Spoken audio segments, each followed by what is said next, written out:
மூன்றாவது ஸ்லோகம். ஸ்ரீ பகவானுவாச்ச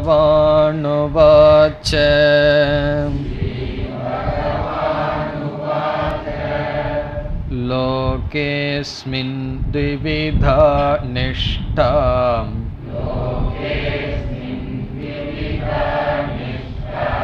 புரா ப்ரோக்தா மயா நக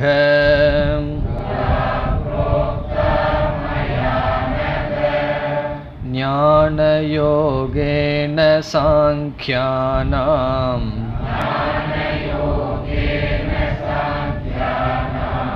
கர்மயோகேன யோகினாம்.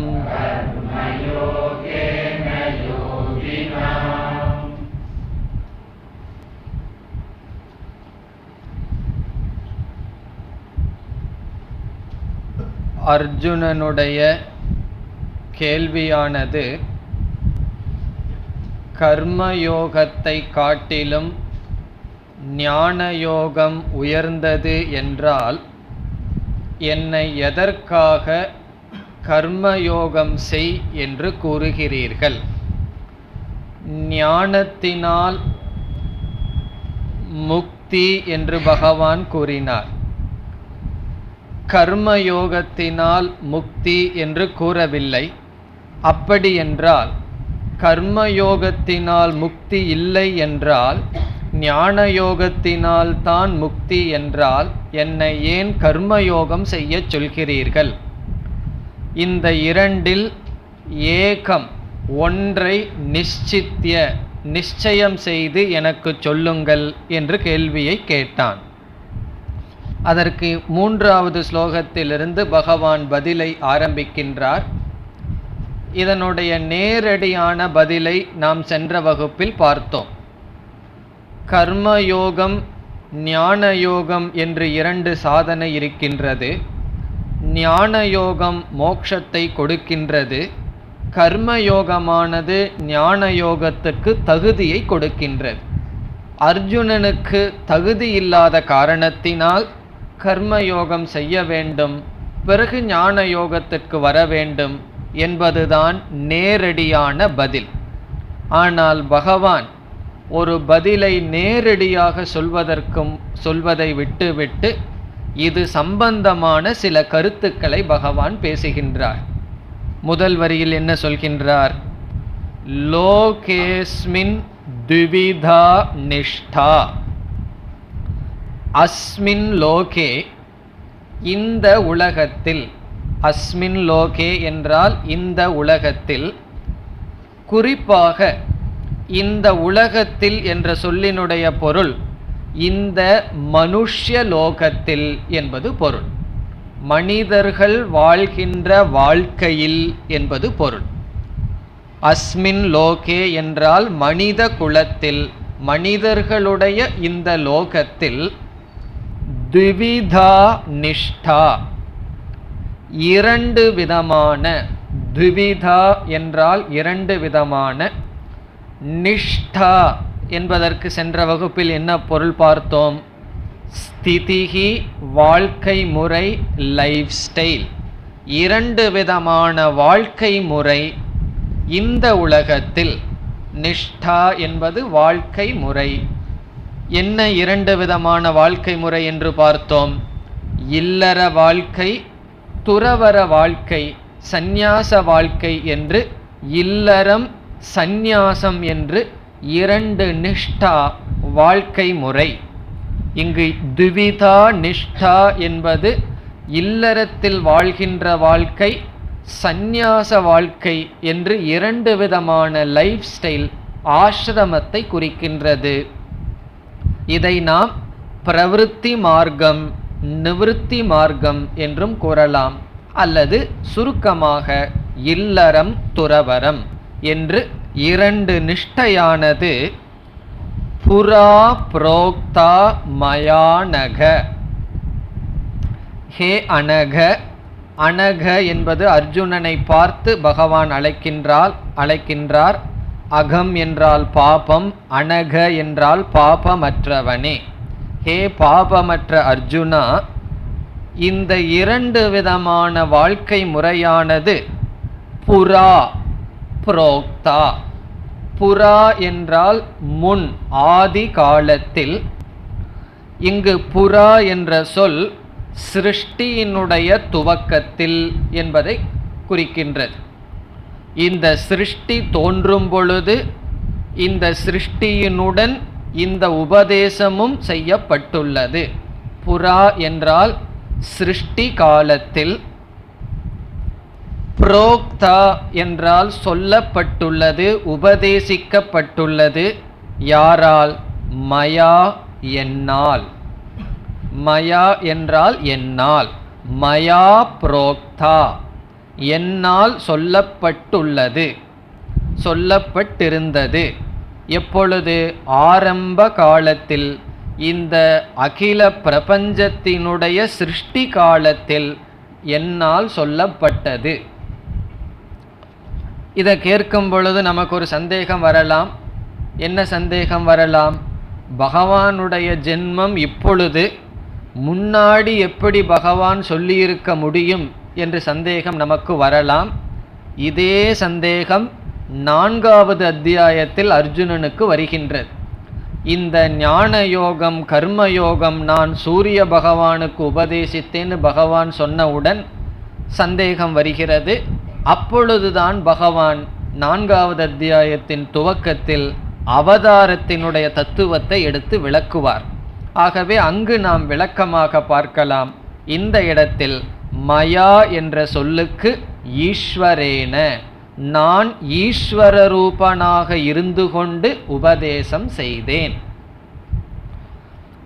இந்த இடத்துல கிருஷ்ணன் பொருள் அல்ல, நான் ஈஸ்வரனாக இருந்து கொண்டு என்னால் சொல்லப்பட்டது. இப்போ மயா என்றால் சர்வஜ்ஞேன ஈஸ்வரேன மயா, அனைத்தும் அறிகின்ற ஈஸ்வரனான என்னால் சொல்லப்பட்டது. புரா புரோக்தா, முன் சொல்லப்பட்டது. அடுத்த கேள்வி, எங்கு சொல்லப்பட்டது? பகவான் எந்த இடத்துல சொல்லியிருக்கார்? இந்த சிருஷ்டி துவங்கும் பொழுது 2 விதமான வாழ்க்கை முறை மனிதர்களுக்கு நான் வகுத்து கொடுத்துள்ளேன். எங்கு என்றால் வேதத்வாரா. அதை நம்ம சேர்த்து புரிந்து கொள்ள வேண்டும். வேதத்தில் நான் கூறியுள்ளேன். அந்த வேதமே ஈஸ்வரனுடைய மூச்சு காற்று என்று சொல்வார்கள். அவ்விதம் வேதத்தின் மூலமாக நான் உபதேசம் செய்திருக்கின்றேன்.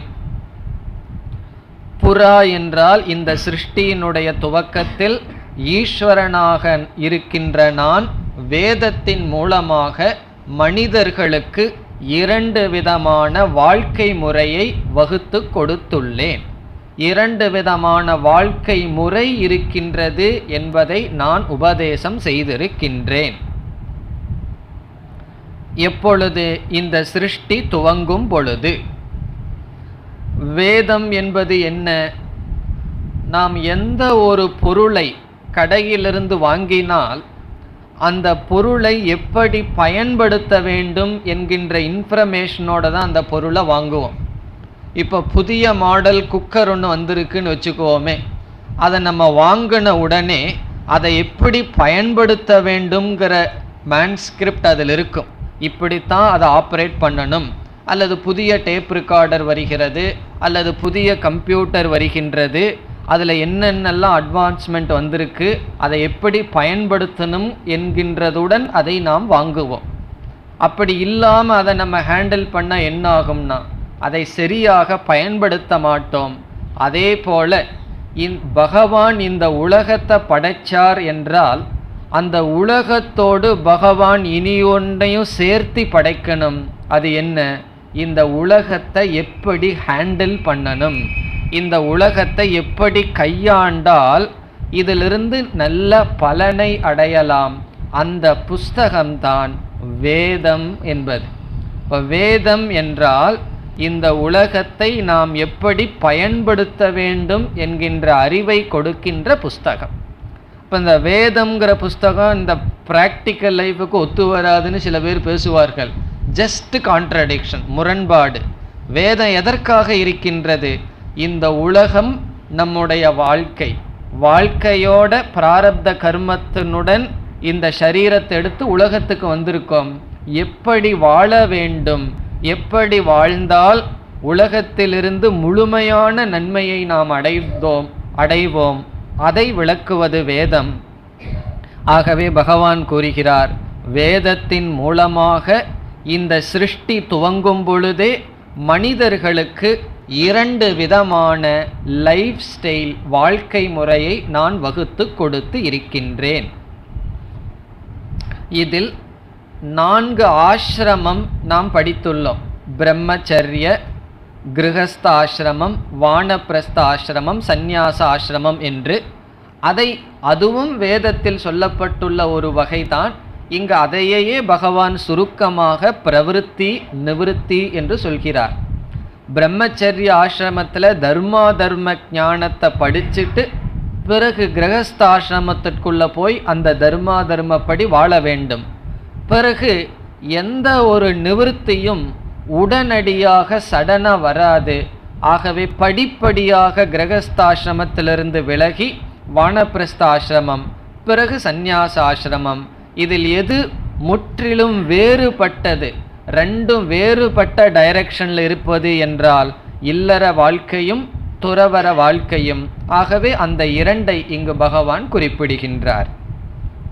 பிறகு 2வது வரியில், முதல் வரியில என்ன 2 அறிமுகப்படுத்தி இருக்கின்றார்? 2 விதமான வாழ்க்கை முறையை அறிமுகப்படுத்தி இருக்கின்றார். இனி 2வது வரியில் எதை அறிமுகப்படுத்துகின்றார்? சென்ற வகுப்பில் பார்த்திருக்கின்றோமே, 2 விதமான சாதனையை அறிமுகப்படுத்துகின்றார். இந்த ஸ்லோகத்தில் 4 கருத்து இருக்கின்றது. நிஷ்டாத்வயம், சாதனத்வயம். 2 நிஷ்டை, 2 சாதனை. 2 நிஷ்டை என்றால் 2 வாழ்க்கை முறை. இனி 2 சாதனையை அறிமுகப்படுத்துகின்றார். 2 சாதனை என்ன? ஞான யோகேன சாங்கியானாம்.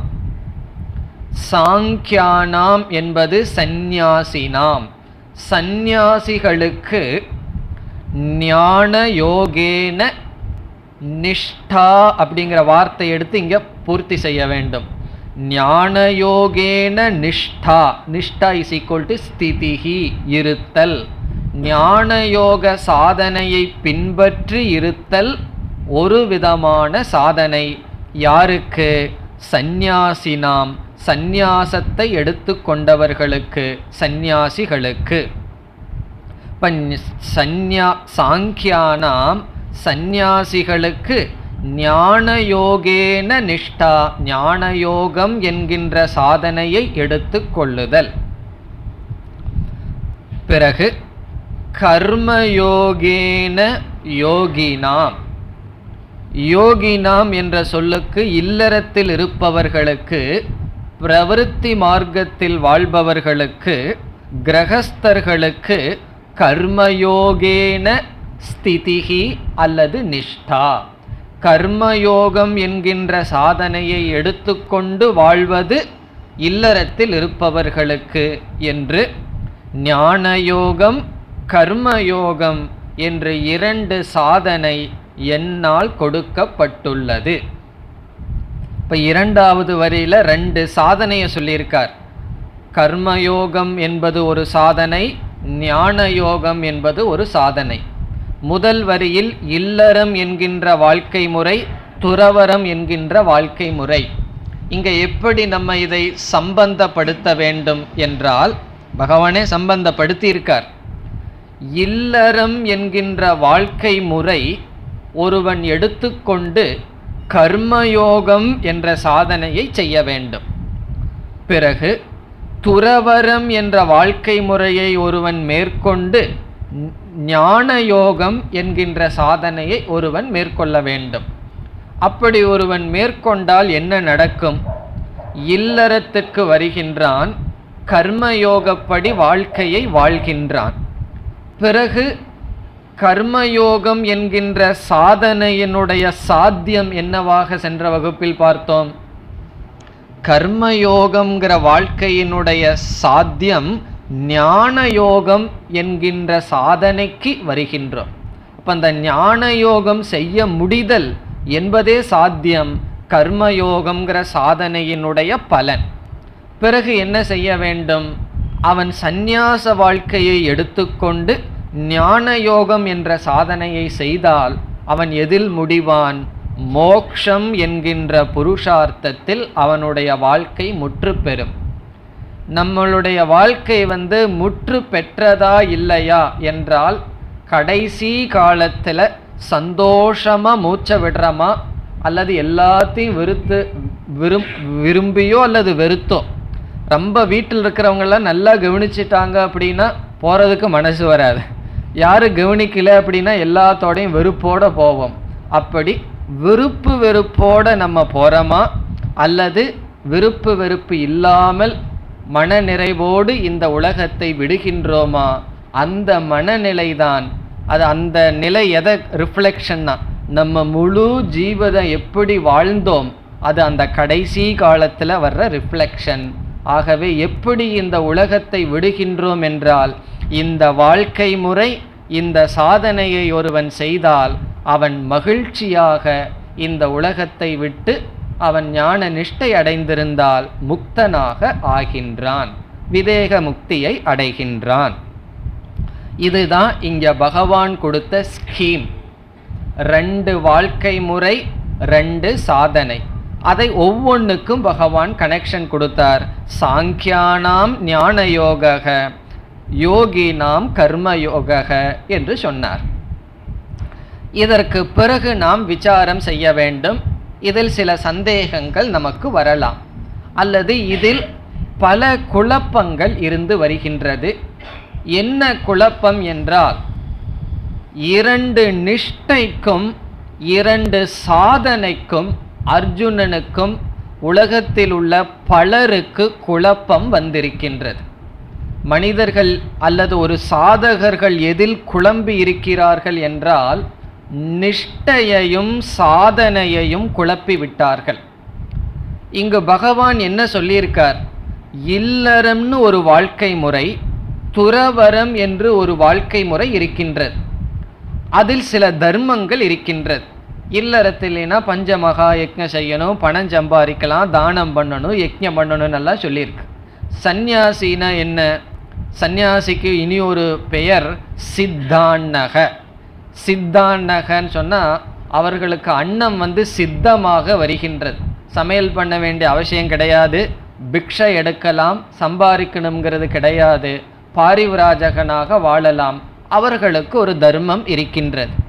அப்படி 2 விதமான வாழ்க்கை முறையை சொல்லி பகவான் என்ன சொல்லிட்டார்? ஒவ்வொரு வாழ்க்கை முறையிலும் ஒவ்வொரு சாதனையை சொல்லிட்டார். நீ இல்லறத்தில் இருந்தால் இந்த சாதனையை கர்மயோகத்தை பண்ணணும், சந்நியாசியாக இருந்தால் ஞான யோகத்தை செய்ய வேண்டும்னு சொல்லிட்டார். இதில் என்ன குழப்பம் என்றால், ஒருவன் சாதனையை விட்டு சாதனைக்கு முக்கியத்துவம் கொடுக்காமல் வாழ்க்கை முறை எடுத்துக்கொள்வதே சாதனையை செய்வது போல் குழப்பமானது இருந்து வருகின்றது. அர்ஜுனனுக்கு என்ன குழப்பம் என்றால், 2 சாதனைக்கு அவன் இம்பார்ட்டன்ஸ் முக்கியத்துவம் கொடுக்கவில்லை. கர்மயோகம்ங்கிற சாதனை, ஞான யோகம்ங்கிற சாதனைக்கு முக்கியத்துவம் கொடுக்காமல் இல்லற வாழ்க்கை, துறவர வாழ்க்கை, அந்த வாழ்க்கைக்கு மட்டும் முக்கியத்துவம் கொடுத்து அர்ஜுனன் என்ன நினைக்கின்றான், அல்லது பலர் என்ன தவறாக நினைக்கிறார்கள், இல்லறத்திலிருந்து துறவர வாழ்க்கைக்கு செல்வதே துறவர வாழ்க்கையில் இருக்கின்ற சாதனையையும் செய்தது போல் நினைக்கிறார்கள். அப்ப பகவான் என்ன செய்கின்றார்? இந்த வாழ்க்கை முறை மோட்சத்தை கொடுக்காது. இல்லற வாழ்க்கை, துறவர வாழ்க்கை முறையை ஒருவன் எடுத்துக்கொண்டால் இந்த நிஷ்டையே ஒருவனுக்கு மோட்சத்தை கொடுக்காது. பிறகு இந்த நிஷ்டையை விட்டு 2 சாதனையை ஒருவன் செய்கின்றான் என்று வைத்துக் கொள்வோம். அவன் ஏதோ ஒரே நிஷ்டையில் தான் இருக்கின்றான். ஒருவன் இல்லற வாழ்க்கையில் இருக்கின்றான். அவன் கர்மயோகப்படி வாழ்க்கையை வாழ்கின்றான். சித்த சுத்தியானது அவனுக்கு வருகின்றது. பிராரப்தத்தினுடைய வசத்தினால் சந்நியாச வாழ்க்கையை அவன் எடுத்துக்கொள்ளவில்லை. பிறகு இல்லறத்தில் இருந்து கொண்டே சந்நியாச வாழ்க்கையில் பகவான் சொன்ன சாதனை ஞான யோகம் என்ற சாதனையை செய்கிறான் என்று வைத்து கொண்டால் 2 சாதனையை செய்தவன் மோட்சத்தை அடைகின்றான். அதுக்கு யார் உதாரணமாக சொல்லணும்? உண்மையில் யாரை சொல்லணும்னா நான் தான் அப்படின்னு சொல்லணும். நான் இல்லறத்திலேயே இருந்துட்டு 2 சாதனையை செஞ்சு மோட்சத்தை அடையிறேன்னு சொல்லணும். அந்த அளவுக்கு நமக்கு தைரியம் வரலைன்னா ஜனகர் முதலியவர்கள்னு சொல்லிட வேண்டியதுதான். ஜனகர், கிருஷ்ணர் அவர்களெல்லாம் என்னன்னா லைஃப் ஸ்டைலை மாற்றிக்கல, முக்தர்களாக இருந்தார்கள். ஆகவே இப்போ ஜனகருடைய வாழ்க்கையை பார்த்தோம் அப்படின்னா அவர் ஜனகராக ஒரு ராஜாவாக இருக்கார். நம்ம ஏதோ 2-3 பொறுப்பை வச்சுட்டு பெருசாக பேசிகிட்டு இருப்போம். இவ்வளவு பொறுப்பு கிடையில என்னால் வேதாந்த கிளாஸுக்கு வர முடியலன்னு சொல்லிட்டு. ஜனகருக்கு எவ்வளவு பொறுப்பு இருந்திருக்கும்? ஒரு பெரிய ராஜா. அவ்வளவு ராஜாவாக இருந்து 2 சாதனையையும் அவர் செய்தார். அவர் கர்ம யோகியாக இருந்தார். சித்த சுத்தி வந்தது, ஞான யோகத்துக்கு தகுதி வந்தது. அவர் ஞான யோகியாக இருந்தார், ஞானத்தை அடைந்தார், ஞான நிஷ்டையையும் அடைந்தார். ஜனகருடைய பெருமையை சொல்லணும்னா வியாசர் தன்னுடைய மகன் சுகபிரம்மத்தை ஜனகர்கிட்ட அனுப்பி வைக்கிறார். நீ போய் அவர்கிட்ட வேதாந்தம் படிச்சுட்டு வான்னு சொல்லி. அவ்வளவு தூரம் பெருமை வாய்ந்தவராக அவர் வருகின்றார். காரணம் என்ன? மோட்சத்தை அடைந்து விட்டார். இப்போ இதில் என்ன நம்ம புரிஞ்சுக்கணும்? 2 வாழ்க்கை முறை மோட்சத்தை நிர்ணயிக்காது, 2 சாதனை மோட்சத்தை நிர்ணயிக்கும். இதுதான் முக்கியமான கருத்து. சாதனை தான் மோட்சத்தை நிர்ணயிக்குமே தவிர வாழ்க்கை முறை மோட்சத்தை நிர்ணயிக்காது. இது தெரியாத பலர் என்ன நினைக்கிறார்கள்? வாழ்க்கை முறை மோட்சத்தை நிர்ணயிக்கும் என்றும் அர்ஜுனனும் அதைத்தான் நினைக்கிறான். இங்க இருந்து யுத்தம் பண்றதுனால எனக்கு மோட்சம் வராது, என்னுடைய கடமையை விட்டு விட்டு நான் துறவறம் மேற்கொள்ள வேண்டும் என்று அர்ஜுனன் நினைக்கின்றான். பலர் அவ்விதம் நினைக்கிறார்கள். அது மட்டுமல்ல, ஒருவன் துறவற வாழ்க்கையை எடுத்துக்கொண்டு அந்த துறவற வாழ்க்கையில் அவன் கர்மயோகம் அல்லது ஞான யோகம் என்கின்ற சாதனையை செய்யவில்லை என்றால் அவன் எப்படி இருப்பான்? துறவியாக இருக்கலாம், அந்த துறவரத்துக்கான புண்ணியம் வரலாம், ஆனால் மோக்ஷம் என்பது அடைய முடியாது, சம்சாரம் என்பது அவனை விட்டு செல்லாது. ஆகவே 2 வாழ்க்கை முறை, 2 சாதனை. இதில் எது மோட்சத்தை கொடுக்கும்? சாதனை மோட்சத்தை கொடுக்குமே தவிர வாழ்க்கை முறை மோட்சத்தை கொடுக்காது. அப்படி என்றால் எதற்கு பகவான் வாழ்க்கை முறையை சொல்லணும்? சாதனை மோட்சத்தை கொடுக்கும்னா எங்கேயோ யாரோ இருந்துட்டு போகட்டுமே, எதற்கு 2 வாழ்க்கை முறையை கொடுக்க வேண்டும் என்ற கேள்வி வரலாம், அல்லது என்ற சந்தேகம் நமக்கு வரலாம். அதற்கு என்ன பதில் என்றால், பொதுவாக கர்மயோகம் என்கின்ற வாழ்க்கையை என்கின்ற சாதனையை செய்வதற்கு இல்லற வாழ்க்கை நமக்கு அனுகூலமாக இருக்கும், சௌகரியமாக இருக்கும். பிறகு ஞான யோகம் என்கின்ற வாழ்க்கையை செய்வதற்கு துறவரம் அல்லது பொறுப்புகள் குறைவாக இருக்கின்ற சூழ்நிலை நமக்கு உதவியாக இருக்கும். அதனுடைய அடிப்படையில் பகவான் பேசுகிறார். பிறகு மேலும் சந்நியாசத்தை பற்றிய விசாரமெல்லாம் நாம் 5வது அத்தியாயத்தில் பார்க்க இருக்கின்றோம். அங்கே சந்நியாச யோகன்னு பேரை வச்சு சந்நியாசத்தை பற்றி அதிகமாக விளக்குகின்றார் பகவான். 1வது அத்தியாயத்தில், 2வது அத்தியாயத்தில், 3வது அத்தியாயத்தில் பார்க்கலாம்னு சொன்னோம். இங்கே வந்தால் 5வது அத்தியாயம் அப்படியே இழுத்துட்டு போகிறீர்களேன்னு கேட்கக்கூடாது. இந்த 3வது அத்தியாயத்தில் நாம் அதிகமாக பார்க்க போவது கர்மயோகம். 4வது அத்தியாயத்தில் வேறு கருத்து, 5வது அத்தியாயத்தில் சந்நியாசத்தை பற்றி பார்க்க இருக்கின்றோம். அதனால் சந்நியாசத்தை பற்றி அதிக விசாரம் இங்கு வேண்டாம். 2 வாழ்க்கை முறை, 2 சாதனை. அதுதான் இந்த ஸ்லோகத்தினுடைய மைய கருத்து. இதுல என்ன புரிந்து கொள்ள வேண்டும்? சாதனை மோட்சத்தை கொடுக்கும், வாழ்க்கை முறையே மோட்சத்தை நிர்ணயிக்காது. ஒருவன் வாழ்க்கை முறையினாலேயே மோட்சத்தை அடைய முடியாது. எந்த வாழ்க்கையில் இருந்தாலும் சாதனை கம்பல்சரி, சாதனையை கண்டிப்பாக பின்பற்ற வேண்டும். ஒருவன் இல்லற வாழ்க்கையில் வாழ்வதனாலேயே அவன் ஞான யோகத்திற்கு தகுதி அடைவான்னு சொல்ல முடியாது. ஒருவன் இல்லற வாழ்க்கையை எடுத்துக்கிறான், இல்லற வாழ்க்கையில் வாழ்ந்தால் நான் ஞான யோகத்திற்கு கொஞ்சம் வருஷத்துக்கு அப்புறம் தகுதியான சொல்ல முடியாது. அந்த இல்லற வாழ்க்கையில் கர்மயோகப்படி வாழ வேண்டும். இப்படி சொன்னா நமக்கு என்ன மனதில் தோணும் அப்படின்னா, அந்த கர்மயோகம்னா என்ன? உடனே பகவான் சொல்ல போறார், இதுதான் கர்மயோகம் என்று. ஆகவே கர்மயோகத்தில் நமக்கு ஒரு ருச்சியை உண்டு செய்வதற்காக இல்லற வாழ்க்கையில் ஒருவன் இருந்து கொண்டு கர்மயோக வாழ்க்கையை வாழ வேண்டும். அதனுடைய பலன் விவேகம், வைராகியம் முதலியவைகள். ஞான யோகத்திற்கு தகுதி பிராரப்த கர்மம் அல்லது சமுதாயம்னு ஒன்று இருக்கு, அது அனுபவித்தால் அவன் சந்நியாச வாழ்க்கையில் ஞான யோகத்தை செய்கின்றான், அல்லது இல்லற வாழ்க்கையிலிருந்தே ஞான யோக சாதனையை செய்கின்றான், மோட்சத்தை அடைகின்றான். அதுதான் இந்த ஸ்லோகத்தினுடைய சாரம்.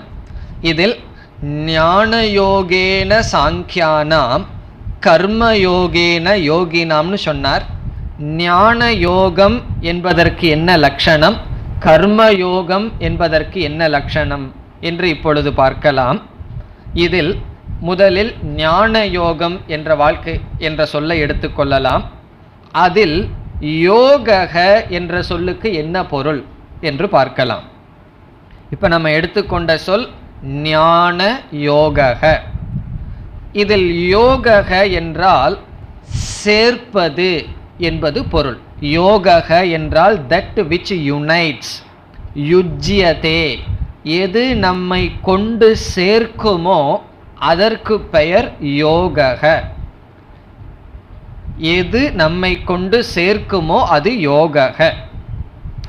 இந்த ஞான யோகங்கிற இடத்துல யோகங்கிற சொல்லுக்கு என்ன பொருள் என்றால், சேர்க்குமோ என்று சொன்னால் எதனுடன் என்ற கேள்வி வருகின்றது.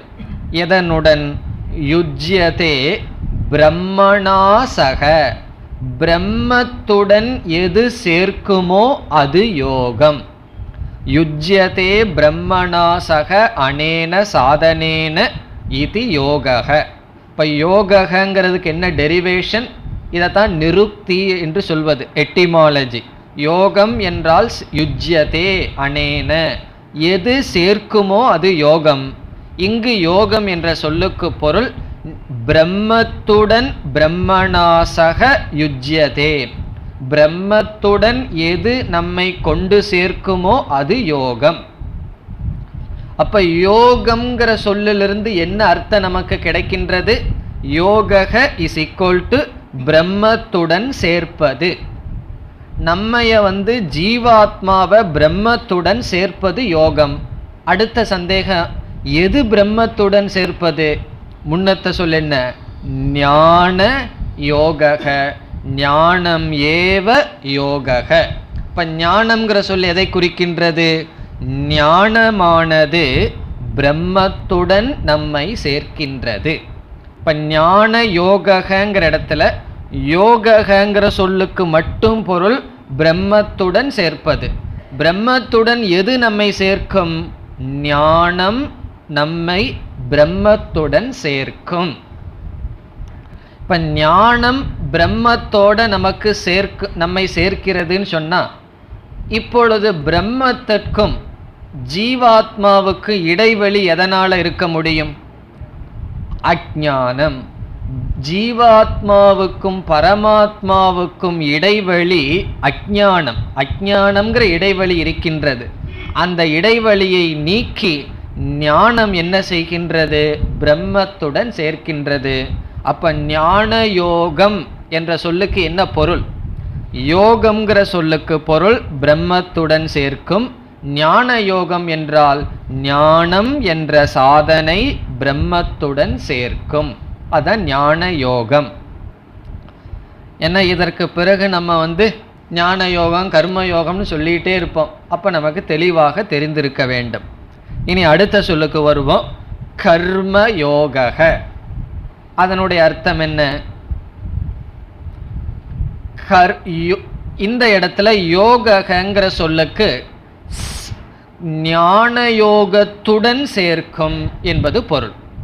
யோக கர்ம யோகங்கிற சொல்லுல யோகங்கிற சொல்லுக்கு ஞான யோகேன சக யுஜ்யதே, எது ஞான யோகத்தில் கொண்டு நம்மை விடுமோ அதற்கு யோகம்னு பேர். எது நம்மை ஞான யோகத்தில் கொண்டு போய் விடும்? கர்ம யோக, நாம் செய்கின்ற கடமைகள், கர்ம தர்மப்படி வாழ்கின்ற வாழ்க்கை, அது ஞான யோகத்தில் நம்மை சேர்க்கும். புரிஞ்ச மாதிரி இருக்கோ புரியாத மாதிரி இருக்கோ? புரிஞ்ச மாதிரி இருக்கு, புரியாத மாதிரி இருக்கிற மாதிரி தெரியுது. இப்போ முதல்ல ஞான யோகங்கிற வார்த்தையை எடுத்துட்டோம்னா அதில் 2 சொல் இருக்கின்றது. யோகன்னு ஒரு சொல், ஞானம்னு ஒரு சொல். இரண்டாவதில் கர்ம யோகங்கிற இடத்துல யோகம்ங்கிற சொல்லுக்கு பிரம்மத்துடன் சேர்க்கும்னு பொருள் அல்ல, ஞான யோகத்துடன் சேர்க்கும்னு பொருள். எது ஞான யோகத்தில் நம்மை சேர்க்கும்? கர்மம் என்கின்ற சாதனை. ஆகவே கர்மயோகம் என்ற சொல்லுக்கு பொருள் ஞான யோகத்தில் நம்மை சேர்க்கும் சாதனை. ஞான யோகம் என்ற சொல்லுக்கு பொருள் பிரம்மத்துடன் நம்மை சேர்க்கும் சாதனை. பிரம்மத்துடன் சேர்ந்ததுக்கு அப்புறம் என்ன பண்ணணும்னு கேட்கக்கூடாது, அதுதான் முக்தி. அகம் பிரம்ம என்று புரிந்து கொள்வதுதான் மோட்சம். இவ்விதம் 2 சாதனை, 2 வாழ்க்கை முறை. இதில் குழப்பம் என்ன? வாழ்க்கை முறையை பின்பற்றுவதனாலேயே மோட்சம் என்பது ஒரு குழப்பம். அது கிடையாது, சாதனையினால் தான் மோட்சம் என்று பகவான் இங்கு கூறியுள்ளார். பிறகு இதற்கு அடுத்த சில ஸ்லோகங்களில் பகவான் இது சம்பந்தமான கருத்தை கூற வருகின்றார். இப்பொழுது 4வது ஸ்லோகத்திற்கு செல்லலாம். ந கர்மணா மணாரம்பாத்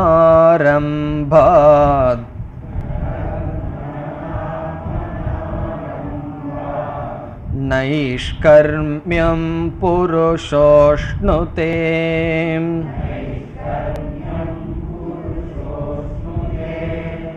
ந ச சந்நியசனாதேவ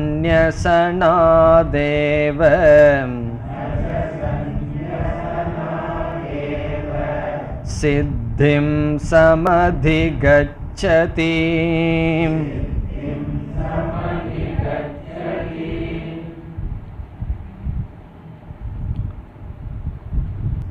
சென்ற ஸ்லோகத்தில் பகவான் 2 சாதனையை கூறி 2 வாழ்க்கை முறையை கூறினார். அர்ஜுனனுடைய மனதில் என்ன இருக்கின்றது என்றால், நான் கர்மயோகம் என்கின்ற சாதனையை செய்ய விரும்பவில்லை, பிறகு இல்லற வாழ்க்கையில் இருக்க விருப்பமில்லை, சந்நியாச வாழ்க்கைக்கு நான் வர விரும்புகின்றேன், அதாவது கடமையை செய்ய நான் விரும்பவில்லை. அப்படிப்பட்ட மனநிலை அர்ஜுனனுக்கு இருக்கின்றது. அது எப்படி தெரிகிறது? காண்டீவத்தை எல்லாம் தூக்கி எறிஞ்சிட்டு அமர்ந்திருக்கின்றானே. ஆகவே எனக்கு இல்லற கடமையை செய்ய விருப்பம் கிடையாது, நான் இந்த கடமையை செய்ய மாட்டேன் என்ற மனநிலையில் அர்ஜுனன் இருக்கின்றான். ஆகவே இதற்கு பிறகு வருகின்ற 3 ஸ்லோகத்தில் பகவான் என்ன நிலைநாட்டுகின்றார்? கர்மயோகம் செய்யாது ஞான யோகத்திற்கு வர முடியாது, பிரவிற்த்தி மார்க்கத்தில் இருந்து பக்குவப்படாமல் நிவிருத்தி மார்க்கத்திற்கு வர முடியாது. அப்படி வந்தாலும் நிவிருத்தி மார்க்கம் கொடுக்க வேண்டிய பலனை அது கொடுக்காது என்று பகவான் கூறப் போகின்றார். இப்போ இந்த ஸ்லோகத்திற்கு நம்ம பல விதத்தில் சங்கதி கொடுக்கலாம், கனெக்ஷன் கொடுக்கலாம். முதல் கனெக்ஷன் என்ன? கர்மத்தில் நான் ஈடுபட மாட்டேன் என்று எண்ணும் அர்ஜுனனை நோக்கி இந்த ஸ்லோகங்களை பகவான் பேசுகிறார். கர்மத்தில் நான் ஈடுபட மாட்டேன், ஆக்டிவிட்டிஸ் எனக்கு வேண்டாம். காரணம் என்ன? அவன் சத்துவ குணத்திலிருந்து சொல்லல, எதிலிருந்து சொல்றான்? தமோ குணத்திலிருந்து பேசிட்டு இருக்கான். சத்துவ குணத்திலிருந்து ஒருவன் சொல்றான்னு வச்சுக்குவோமே, எனக்கு ஆக்டிவிட்டிஸ் வேண்டாம் அப்படின்னா பகவான் என்ன சொல்லுவார்? வந்துரு ரிஷிகேஷுக்கு போயிடலான்னு சொல்லுவார். ஆனால் அவன் தமோ குணத்திலிருந்து சொல்லிட்டு இருக்கான். தமோ குணத்தில் இருக்கிறவனை தியானம் பண்ண வச்சா என்ன பண்ணுவான்? அடுத்த செகண்டே நிர்விகல்ப சமாதிக்கு போயிடுவான், சத்தத்தோடு போயிடுவான், கொரட்டையோட சமாதிக்கு சென்று விடுவான். காரணம் என்ன? அவ்வளவுதான் மனம். இப்போ தமோ குணத்தில் இருப்பவனை என்ன செய்யணும்? அவனுக்கு ரஜோகுணத்தை கொடுக்கணும். ரஜோகுணத்திலிருந்து தான் சத்துவ குணத்துக்கு செல்ல வேண்டும். இப்போ ஒரு பிரம்மச்சாரி ஒரு ஆசிரமத்துக்கு போறார், புதுசா போறார், உலகத்துல இருந்துட்டு போறார். எல்லா நேரத்திலையும் வேதாந்தம் படிக்க முடியாது, எல்லா நேரத்திலையும் நிதித்தியாசனமோ ஞான யோகமோ பண்ண முடியாது. பிறகு அவர் என்ன செய்யணும்னா கொஞ்சம் ஆக்டிவிட்டிஸ் வச்சுக்கணும், ஆசிரமத்தை கிளீன் பண்றது, சுத்தம் பண்றது அப்படின்னு.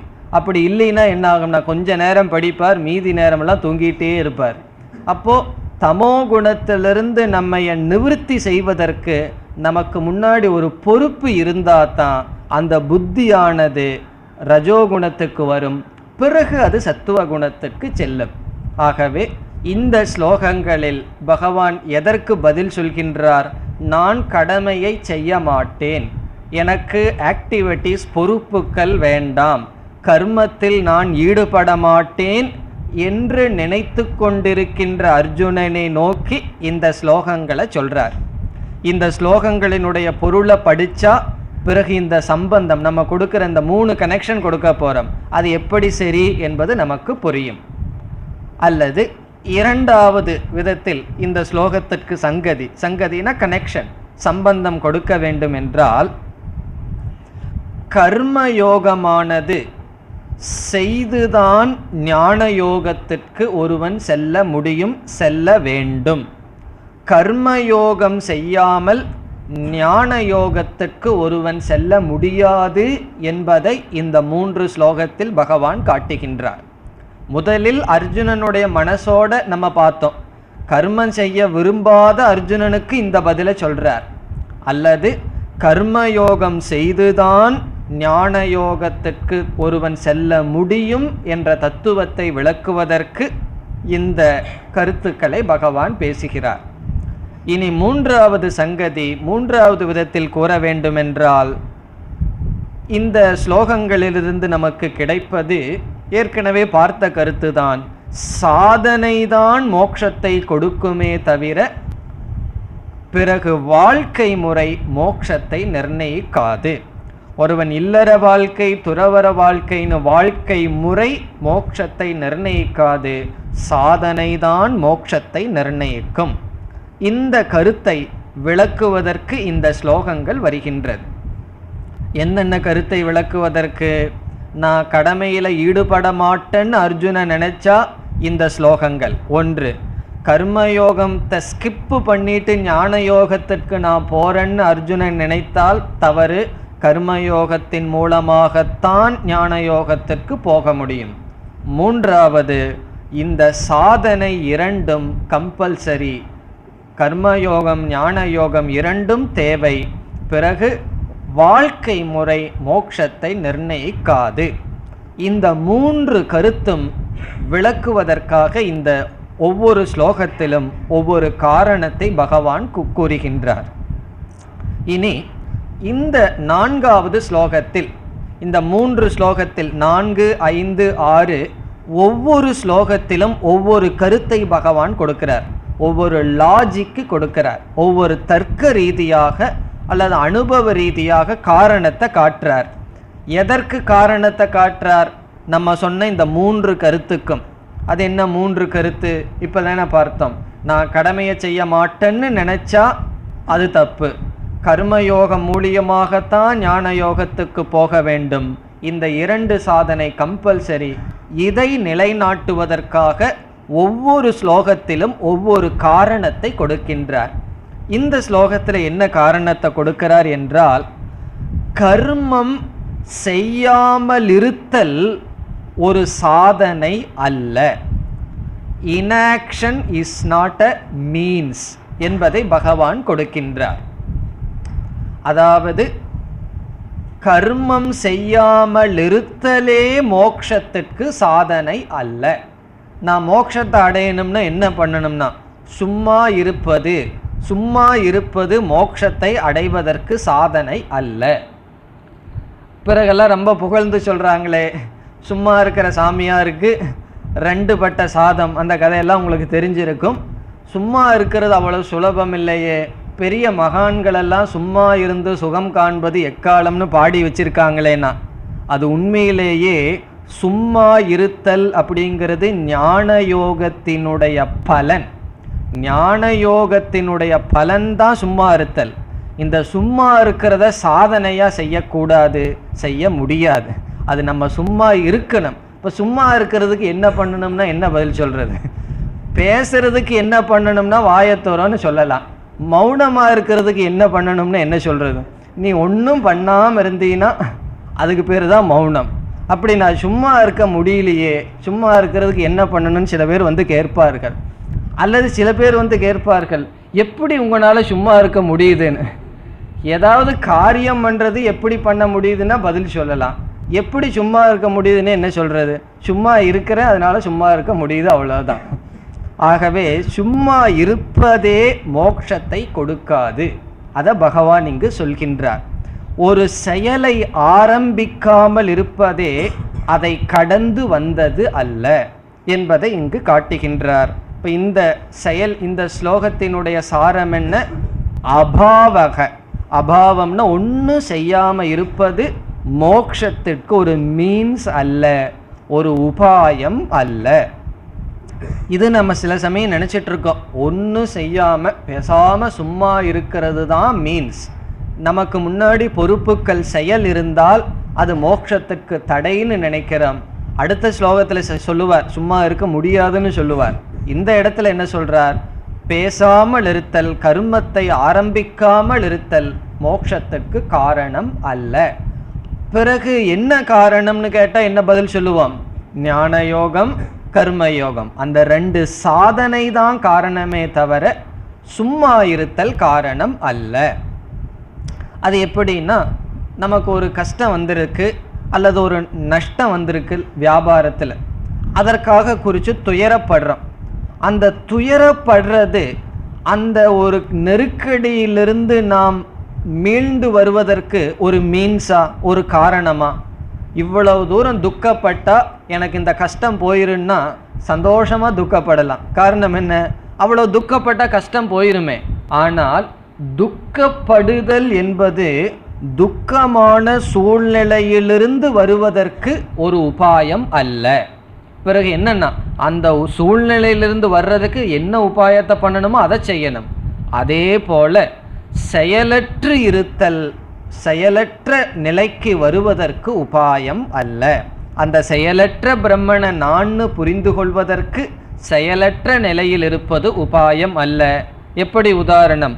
துக்கமான சூழ்நிலையில் துக்கப்படுவது எப்படி உபாயம் அல்லவோ, துக்கமான சூழ்நிலையில துக்கப்படாம என்ன பண்ணணும்னா, துக்கப்படாம என்ன செய்யணும் என்றால் அந்த துக்கமான சூழ்நிலையை நீக்க முயற்சி பண்ணணும். இப்போ துக்கமான சூழ்நிலைக்கு துக்கம் உபாயம் அல்ல, அகர்மமான பிரம்மத்தை புரிந்து கொள்வதற்கு அகர்ம உபாயம் அல்ல. அதைத்தான் இங்க பகவான் சொல்றார். ஸ்லோகத்திற்குள் செல்லலாம். ந கர்மணாம் அனாரம்பாத். கர்மணாம் என்றால் ஆக்டிவிட்டி, செயல்களை, கடமைகளை, அனாரம்பாத் ஆரம்பிக்காமல் இருப்பதனாலேயே. அனாரம்பம் என்றால் ஆரம்பம்னா டு பிகின், அனாரம்பம்னா ஆரம்பிக்காமல் இருக்கின்ற காரணத்தினால் மட்டும் கர்மணாம் நம்மளுடைய பொறுப்புகள், கடமைகள், செயல்கள் இவைகளை நாம் துவங்காமல் தவிர்த்து விடுவதனால் மட்டும் நைஷ்கர்மியம் புருஷக அஷ்ணுதே. புருஷக என்றால் ஒரு மனிதன் நைஷ்கர்மியத்தை அடைய மாட்டான். நங்கிற வார்த்தை முன்னாடி இருக்கு. ந அஷ்ணுதே, அஷ்ணுதேன அடைதல், ந அஷ்ணுதே அடைய மாட்டான். எதை? நைஷ்கர்மியத்தை அடைய மாட்டான். நைஷ்கர்மியம்ங்கிற சொல்லுக்கு கடைசி அர்த்தம் பிரம்ம, பரம் பிரம்ம. அது எப்படி நைஷ்கர்மியம்னு வந்ததுன்னு பார்க்கலாம் இப்பொழுது. நைஷ்கர்மியம்னா மோக்ஷம்னு புரிந்து கொள்ளலாம். மோக்ஷம், முக்தி, பிரம்மத்தை அடைய மாட்டான். முதல் வரியில் என்ன சொல்லியிருக்கார் பகவான்? நம்முடைய கடமையை ஆரம்பிக்காமல் இருப்பதனாலேயே ஒருவன் நைஷ்கர்மியத்தை, பிரம்மத்தை அடைய மாட்டான். செயலை துவங்காமல் இருப்பதனாலேயே ஒருவன் அடைய மாட்டான். பிறகு அடுத்த கேள்வியை கேட்கக்கூடாது. எல்லா செயலையும் மாற்றி மாற்றி நான் துவங்கிட்டே இருந்தேன்னா அடைய முடியுமா? அது இங்கே பதில் சொல்லல பகவான். செயலை துவங்காமல் இருத்தல் மோட்சத்துக்கு உபாயம் அல்ல. அந்த அளவு தான் பகவான் சொல்றார். இதை எடுத்துக்கொண்டு நம்ம என்ன செய்யலாம்? அப்போ இருக்கிற வேலையெல்லாம் நம்ம தலையில் வாங்கி போட்டுட்டா மோட்சத்தை அடைஞ்சிடலாமா? அதை பகவான் சொல்லலை. எதை செஞ்சால் மோட்சங்கிறது ஏற்கனவே சொல்லியாச்சு. கர்மயோகம், ஞான யோகம். எதை செய்வதனால் மோட்சம் அல்லன்னு சொல்லிட்டு இருக்கார். கடமைகளிலிருந்து பயந்து செல்வது, கடமைகளை ஆரம்பிக்காமல் இருப்பது, பிரவர்த்தி மார்க்கத்திற்குள் செல்லாமல் இருப்பதினால் மட்டும் ஒருவன் மோட்சத்தை அடைய முடியாது. இங்கு மோட்சத்துக்கு பகவான் எதற்காக நைஷ்கர்மியம்ங்கிற வார்த்தையை சொல்றார்?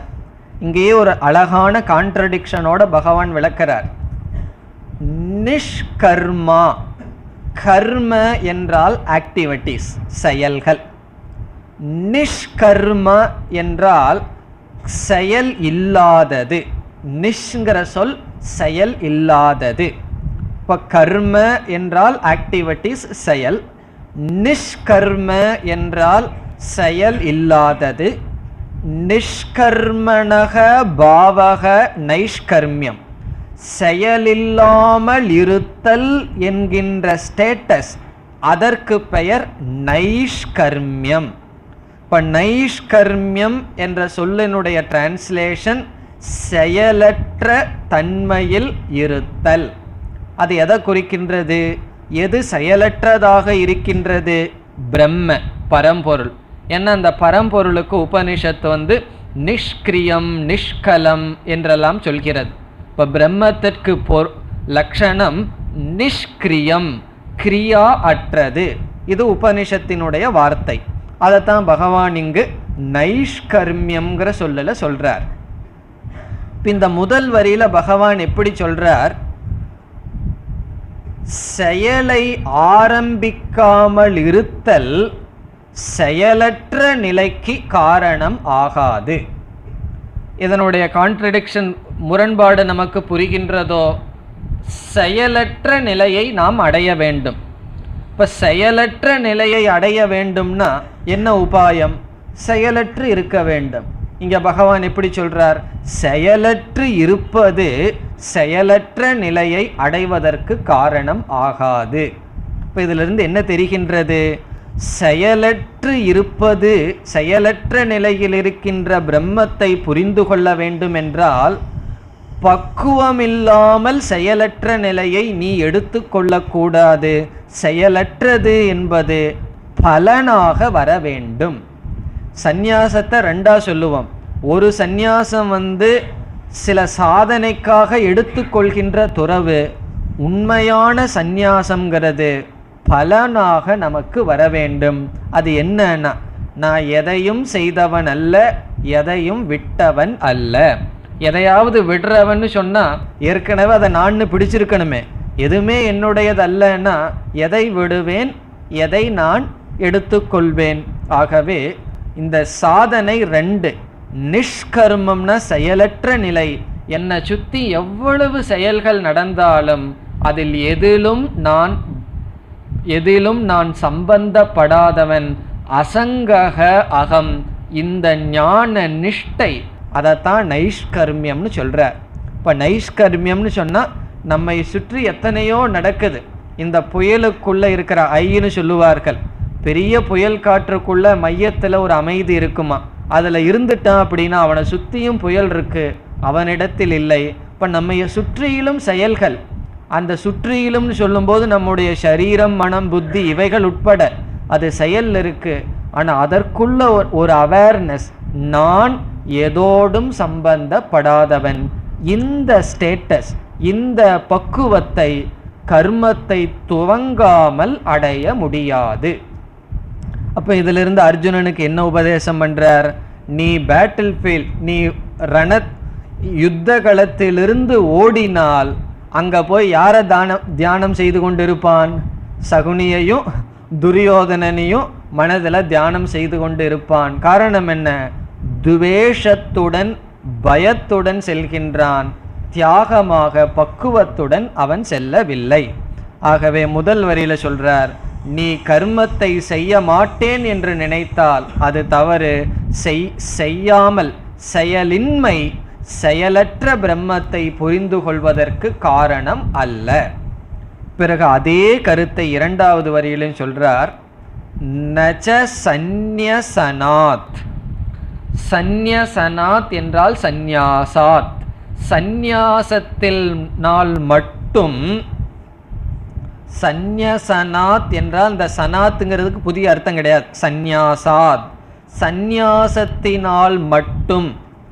அதுங்க மட்டும்ங்கிற வார்த்தை இருக்குன்னா சந்நியசனாத் ஏவ, வெறும் சந்நியாசம் செய்வதனால் மட்டும் சித்திம் சமதி கச்சதி. சித்தி என்றால் மோக்ஷம்.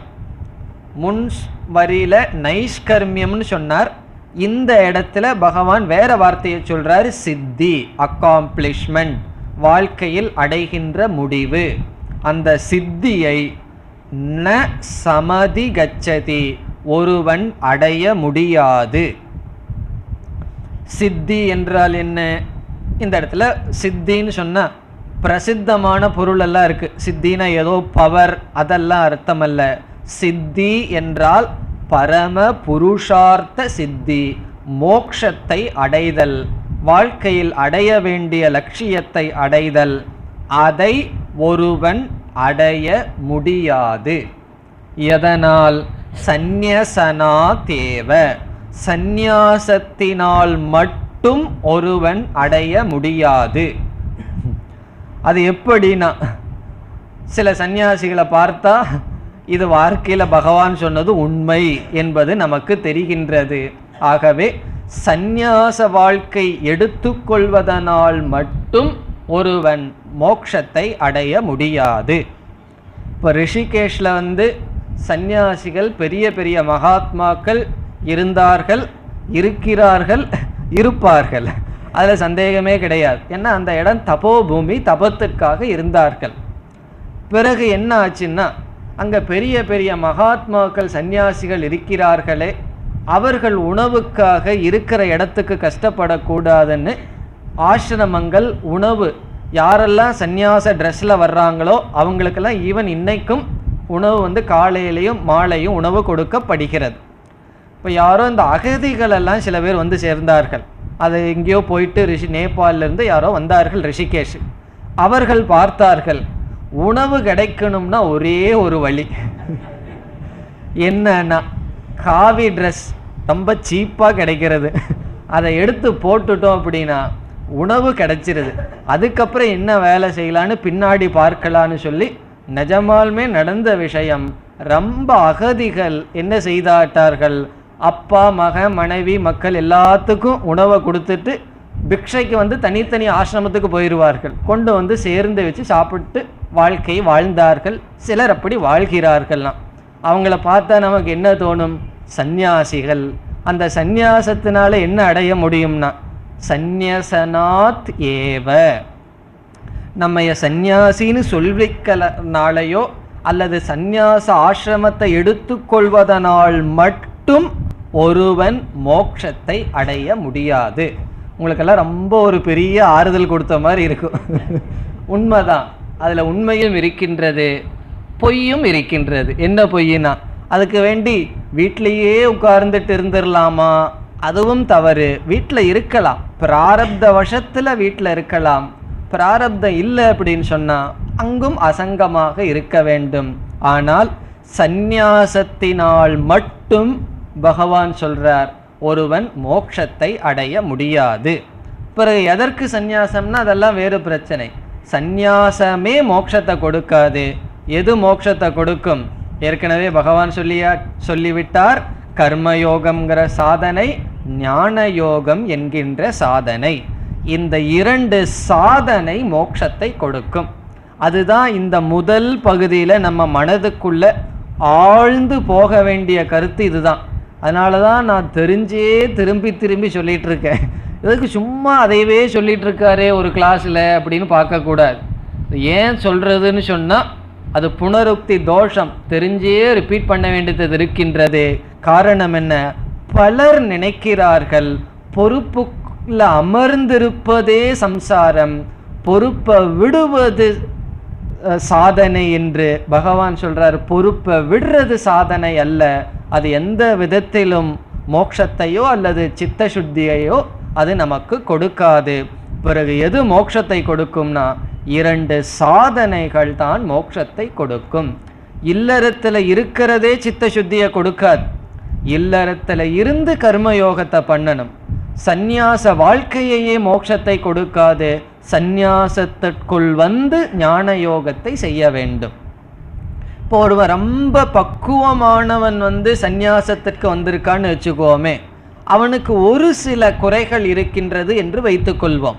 அவ்வளவு பக்குவம் அடையவில்லை, ஓரளவு பக்குவம் அடைந்து விட்டால் பிறகு அவனுக்கு சித்த சுத்திக்கு என்ன வாய்ப்புன்னா ஆசிரமத்தில் சேவை செய்வது, குருவுக்கு சேவை செய்தல், அது அவனுக்கு கர்மயோகமாக ஆகும். ஒருவன் பிரம்மச்சரிய ஆசிரமத்திலிருந்தே சந்நியாசத்திற்கு செல்கின்றான். அவனுடைய மனதிலே ராகத்வேஷங்கள் அழுக்குகள் இருக்கத்தான் செய்யும். அவனுக்கு எப்படி சித்த சுத்திக்கு வாய்ப்பு என்றால் அவன் குருவினுடைய சேவை செய்தல், ஆசிரமத்திற்கு சேவை செய்தல், அந்த சேவை அது அவனுக்கு கர்மயோகமாகின்றது. பிறகு சித்த சுத்தி வந்தவுடன் என்ன புரிந்து கொள்வான்? இந்த சேவையை நாம் நிறுத்தி விடுவோம் என்று புரிந்துவிட்டு ஞான யோகத்தில் அவனால் அமர முடியும். ஆனால் பொதுவாக அந்த அளவுக்கு மனப்பக்குவம் இல்லாதவர்கள் என்ன செய்ய வேண்டும்? இல்லற வாழ்க்கையிலிருந்து பிறகு சந்நியாச வாழ்க்கைக்கு வர வேண்டும். இங்கே சாஸ்திரம் நமக்கு ஒரு ஸ்கீம் கொடுத்துருக்கு. இதெல்லாம் இப்படி இருக்குன்னு சொல்லி நம்ம எதை எடுத்துக்கணும்? நம்முடைய மனசை பார்த்து எந்த லெவலில் நம்ம இருக்கிறோமோ அந்த லெவலில் நம்மை நாம் எடுத்துக்கொள்ள வேண்டும். அப்படி இல்லைன்னா என்ன விளைவு நேரம்? அடுத்த ஸ்லோகத்தில் சொல்லுவார், மித்யாச்சாரக, ஒருவன் வாழ்க்கையையே நாசப்படுத்தி கொள்வான் என்று சொல்ல இருக்கின்றார். இப்போ இந்த ஸ்லோகத்தில் பகவான் ஒரு காரணத்தை சொல்லி சாதனை முக்கியம், கர்மத்திலிருந்து தான் விடுபட வேண்டும் என்று நினைக்கின்ற அர்ஜுனனுக்கு சமாதானம் கொடுத்தார்.